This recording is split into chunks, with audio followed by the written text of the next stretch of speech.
Hi, I'm Di. Thanks for joining me. Have you ever wondered how difficult it is to make cheese?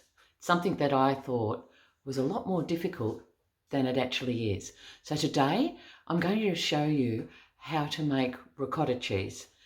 It is a very simple cheese to make and you'll save yourself a lot of money as well.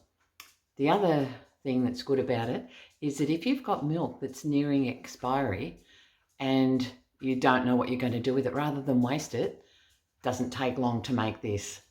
So let's have a look and see what ingredients we're going to be using. Here's our ingredients. We need 3 litres of milk. We need some salt, some white vinegar, and I've turned that around the wrong way. There we go. We need some thickened cream, so we need 600 mils of thickened cream. Then we need just a little bit of equipment for this one. We need a thermometer, and I've just got a 1/2 cup measure because that's how much vinegar we need. Besides that, we need a large pot. So let's get on and see how it's made. If you followed my channel for a while, you'll know I make a lot of Maltese dishes. Ricotta is used in a lot of Maltese dishes. So I'll just put my apron on, and what better apron to wear than my Maltese apron, a gift from my mother-in-law. So we've got our pot here, and what we need to do is to put all the ingredients in except for the vinegar. So it's 300 mils of full cream milk.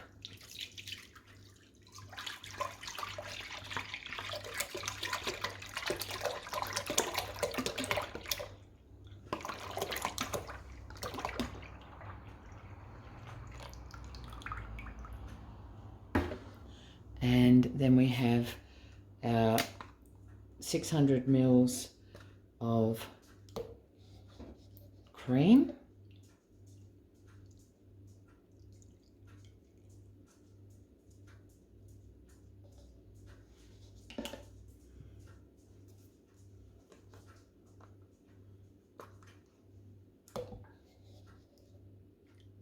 Now the recipe says salt to your liking. I've never made this before. I've got no idea how much salt I would like in this. So this is, I'm just going to put some salt in, and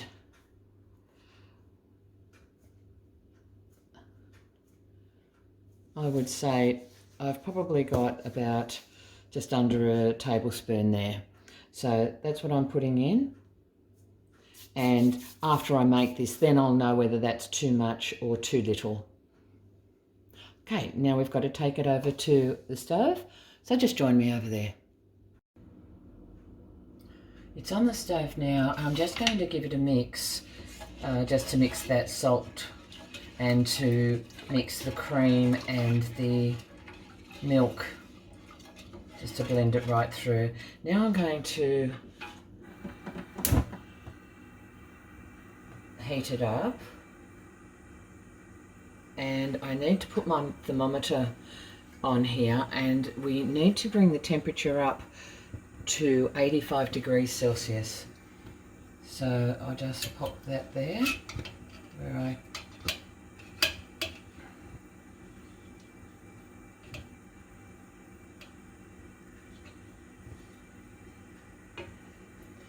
and what we'll do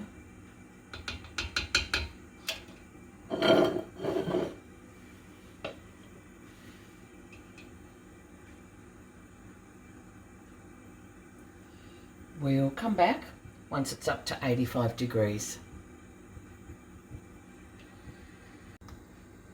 Just one thing I wanted to show you there. My thermometer was actually touching the bottom, and that's going to give me a false reading. So I have just popped my wooden spoon underneath the spike of it to lift that away from the bottom. So now it's just sitting in the middle. So just be careful when you are measuring the temperature that you don't have your thermometer touching the base of your pan. Just show you what I've set up here. What I've set up is for once I get to the next stage, I'm going to need to strain it. So I've got these little strainers that I actually bought ricotta from the shop in those, and I kept those strainers. So I've got them sitting over a bowl.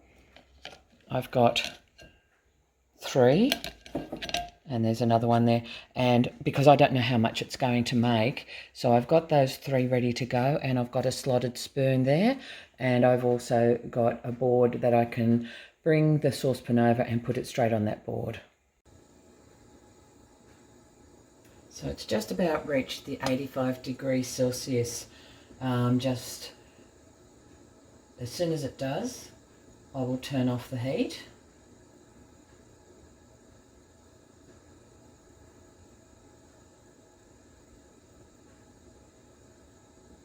And there we go, perfect. We'll just remove the thermometer. Now, the next thing we need to do is to add our half a cup of vinegar, white vinegar. I've got that there ready to go, and I just want to check my instructions to make sure I don't do anything wrong here. So it says, take off the heat and add vinegar, leave to cool for 1 hour, then transfer to strainer and refrigerate. So I've turned the heat off there. We will add in the vinegar. We'll just mix that through.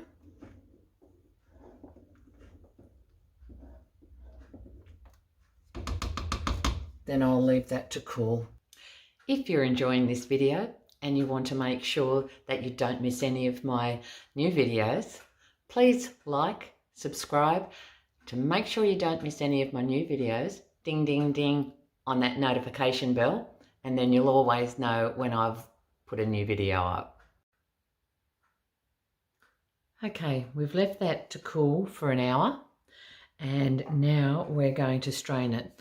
So let's just see how we go. There we go. I didn't realise that all that whey was at the bottom. As I said, I didn't realise how much this was going to make. I saw the volume there and thought all of that was ricotta. But there you go, it's not. There's a lot of whey in there.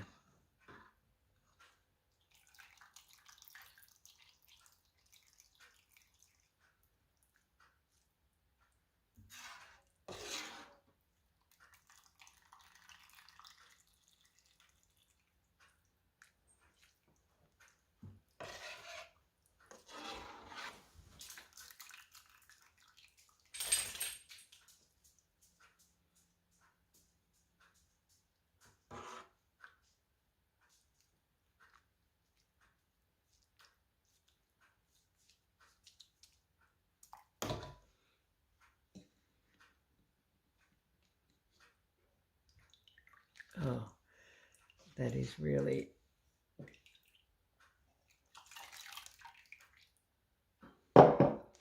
draining. And then we'll use our other one. I'll just hold that over there.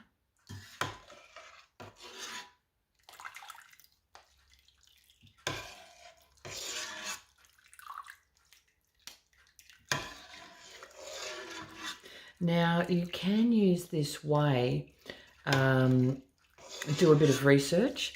I know that sometimes people will use whey when they're making, what's that fermented cabbage? Sauerkraut. Sometimes they'll top it up with a little bit of whey because there's very good things in the whey. Some people will use it in cooking, so you might use it when you're making pancakes or scones. If you don't have any use for it, I have heard that it makes very good fertilizer for your plants. Now, I don't think I'd be putting it on indoor plants. You might get a bit of a smell, but certainly for outdoor plants, put it on your pot plants. It's a very good fertilizer. I do follow a few channels where they're raising pigs, and I know that they feed it to the pigs. So do your research. It might be good for your animals. I don't know if it's good for dogs or cats. I have no idea. But I'll be looking that up, because if it's good for the dog, it might be a nice treat for him, and it also saves it from going to waste. So we've got all of that out of there. Oh, not quite. We'll just keep going a bit.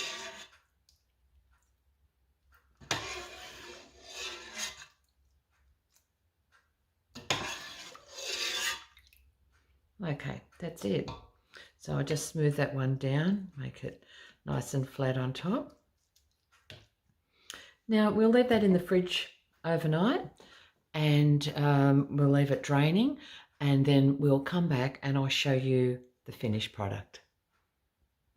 Okay, so I've just looked it up to get some information for you about Whey, and it is really interesting. So I would suggest that you do your own research on it. But yes, it is excellent source of protein for cats. It is good for dogs. It's low in calories, but it's high in protein.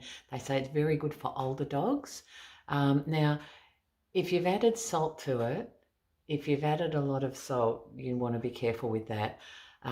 So just keep that in mind. And I'll just read you, I just want to read it so I don't get it wrong, the other information. It said, uses for Whey: substitute any baking recipe that calls for water or even milk. Try it in fresh breads, cornbread, pancakes, waffles, muffins, biscuits. They say that even people can drink Whey because it is a very good source of probiotics. So there you go. As I suggested, do your own research. But yeah, it's quite an amazing product.